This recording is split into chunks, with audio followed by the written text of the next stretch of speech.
मैं रेवंत रेड्डी तेलंगाना राज्य के मुख्यमंत्री हूँ। कुछ दिनों से महाराष्ट्र के बीजेपी उनके साथियों तेलंगाना के खिलाफ कुछ झूठे बातें कह रहे थे। हम लोग कुछ ध्यान नहीं दिए, मगर देश के प्रधानमंत्री श्री नरेंद्र मोदी जी ने तेलंगाना के बारे में और हमारे गारंटीज के बारे में झूठ बोलना शुरू किए। तो मैं ये सोचा था मोदी जी ने झूठ बोलना नहीं छोड़े तो हम सच्चा बोलना भी नहीं छोड़ने वाले। इसीलिए आज मैं मुंबई आकर महाराष्ट्र की जनता को जो तेलंगाना सरकार श्रीमती सोनिया जी ने सितंबर 17, 2023 चुनाव के समय पर 6 गारंटी दिया हुआ है। वो गारंटीज हम लोग systematically we have implemented in Telangana. इनके डिटेल्स महाराष्ट्र जनता के सामने रखने का मेरा जिम्मेदारी है। इसीलिए आज मुंबई कांग्रेस पार्टी ऑफिस में हम लोग एक प्रेस कॉन्फ्रेंस के माध्यम से हिंदुस्तान में सबसे ज़्यादा फार्मर्स सुसाइड महाराष्ट्र में हो रहा है। उसके बाद तेलंगाना था।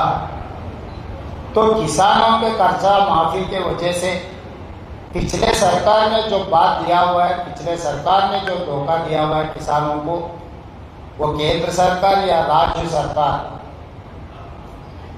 किसानों के वेलफेयर में कुछ काम नहीं किए, मिनिमम सपोर्ट प्राइस नहीं दिया हुआ है और किसान के खिलाफ 3 काला कानून लागू करके मोदी जी ने किसानों को अमेज़न, अदानी, अंबानी को हवाला करने के लिए कोशिश कर रहा था।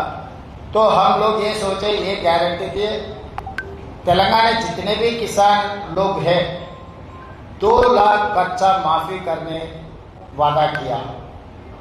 25 दिन में 22,22,67 किसानों को 17,869 crores, मतलब अराउंड 18,000 crores, 22.5 लाख किसानों को हम कर्जा माफी किए। किसी को डेटा अगर चाहे तो हर किसान का डेटा मैं दे सकता हूं। पिछले जब नरेंद्र मोदी जी ने उनके भाषण पे तेलंगाना किसानों के बारे में बात निकाले तो मैं पूरा उनको डिटेल जवाब लिखा था। उसके बाद मोदी जी ने उनके ट्विटर पे जो लगाया था वो ट्विटर उनका जो ट्वीट था वो डिलीट करवा दिया। हमारा गारंटी सोनिया जी या गांधी परिवार ने कुछ गारंटी दिए तो कम वाट में पॉलिटिकल रिपोर्टेशंस कांग्रेस पार्टी गांधी परिवार ने परवाह नहीं करते हुए हम लोग ये लागू किए। और दूसरी बात रहा तेलंगाना प्रदेश, सोनिया जी ने गारंटी दिया हुआ है तेलंगाना प्रदेश देने के लिए। 70 साल हमारा जो लड़ाई थे तेलंगाना प्रदेश के लिए, सोनिया जी गारंटी के वजह से तेलंगाना राज्य ने बनाया। और आगे बेरोजगारी, पिछले 10 साल बीआरएस सरकार ने जो बीजेपी के दोस्त उन लोग जो वादा किए, नौजवानों को धोखा दिया हुआ है। इसीलिए हम सरकार बनते 10 महीने में 50,000 सरकार नौकरी दिया हुआ है। गिने तो 1 घंटे को 8 नौकरी तेलंगाना सरकार ने बेरोजगार युवकों को सरकार नौकरी दिया हुआ है। कोई भी यहाँ पर पत्रकार या भारतीय जनता पार्टी या नहीं तो एकनाथ शिंदे जी के परिवार या नहीं तो अजित पवार के परिवार कोई भी तेलंगाना आए तो हम पूरा डिटेल्स उनको देंगे 10 महीने में हम लोग 50,000 सरकार नौकरी दिया हुआ है तेलंगाना में। और इसके अलावा महालक्ष्मी 500 रुपीज सिलेंडर, आज 500 rupees cylinder almost 49 lakh families are utilizing 500 rupees cylinder, and 200 units, up to 200 units free power, almost 50 lakh परिवार ने फ्री बिजली इस्तेमाल कर रहा है तेलंगाना में। एंड पैडी प्रोक्यूरमेंट तेलंगाना सरकार ने दे रहा है 500 rupees bonus, MSP plus 500 rupees.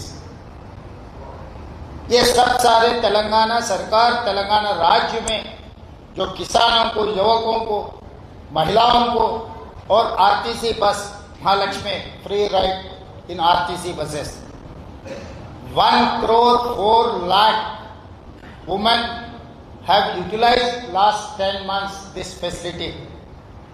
Telangana state government has paid 3,541 crores to Telangana Road Transport Corporation. मतलब saturation, free power is saturation, 500 rupees cylinder is saturation, and bus ride is saturation, किसान कर्जा माफी saturation. सरकार ने जितने भी notification दिए, हर notification का हम नौकरी दिया हुआ है। तो ये सब सारे हम लोग वादा किए, वादा निभाए।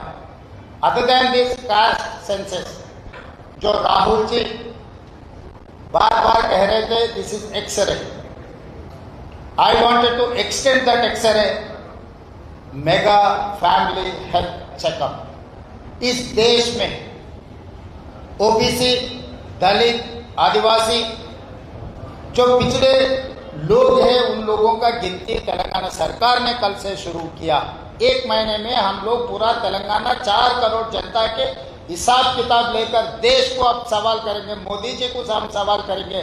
2025 जनवरी से जो शुरुआत होने वाला है सेंसस में, वो सेंसस में कुल गणना भी कास्ट सेंसस भी इंक्लूड करना है। This is what our demand. We have passed a resolution in our cabinet saying that we are demanding that government of India has to implement caste census.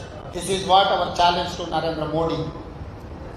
जो राहुल जी ने बात दिया हुआ है इस देश को, इस जनता को, 140 करोड़ लोगों को, 140,000 करोड़ लोगों को जो बात दिया हुआ है, बात निभाने का काम कांग्रेस पार्टी के है। इसीलिए बीजेपी ने या मोदी जी खासकर महाराष्ट्र में बोलने के लिए उनका कोई सक्सेस स्टोरी नहीं है। इसीलिए उनका जब सक्सेस स्टोरी नहीं है तो दूसरों के ऊपर इल्जाम लगा के चुनाव जीतने के लिए मोदी जी का आदत है, वो ऐसा कोशिश करने का उनका आदत है।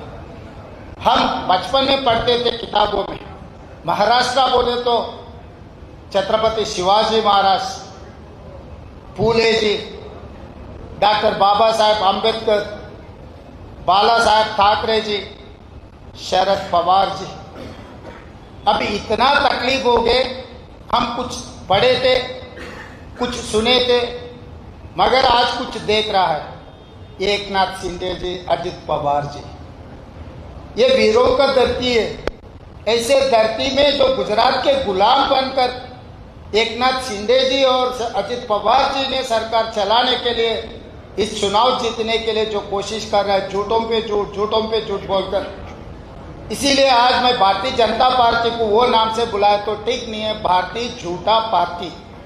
ये भारतीय झूठा पार्टी को महाराष्ट्र के जनता इस चुनाव में हराना है। इस चुनाव कांग्रेस पार्टी जीत या नहीं, शरद पवार, उद्धव ठाकरे की जीत नहीं है, ये सच्चा की जीत है। इस जीत में पत्रकार लोग, आप भी हमारे साथ में रहना है, क्योंकि ये आपके महाराष्ट्र के identity, it's a pride of Maharashtra. 2 स्वाभिमान, जो 2 गुजरात के नेता लोग आपके ऊपर दबावट रख के आपके जो भी इन्वेस्टमेंट आ रहा है महाराष्ट्र को, 17 big investments they have transferred to Maharashtra to Gujarat. ये नुकसान आपका हो जा रहा है। इस देश में उत्तर प्रदेश सबसे ज़्यादा पॉपुलेशन है, politically number 1 is Uttar Pradesh, number 2 is Maharashtra. 48 parliament seats है। राजनीति में महाराष्ट्र का एक स्पेशल आइडेंटिटी था, मगर आज के तारीख में कोवर्ट नेता लोगों के नाम सुने आ रहे इस देश में। Financially number 1, population number 2, politically number 2। इतना पावरफुल मुंबई, इतना पावरफुल महाराष्ट्र, किसी के हाथ में धोखा खाकर इस चुनाव में हार गए तो महाराष्ट्र जनता बहुत कुछ खोना पड़ता। इसीलिए मैं आपके बगल में रहता हूँ। हैदराबाद महाराष्ट्र के साथ साथ में हैदराबाद तेलंगाना है, हैदराबाद कर्नाटका। तो मैं आपके बगल में आपके भाई हूँ, बगल से आया हुआ हूँ।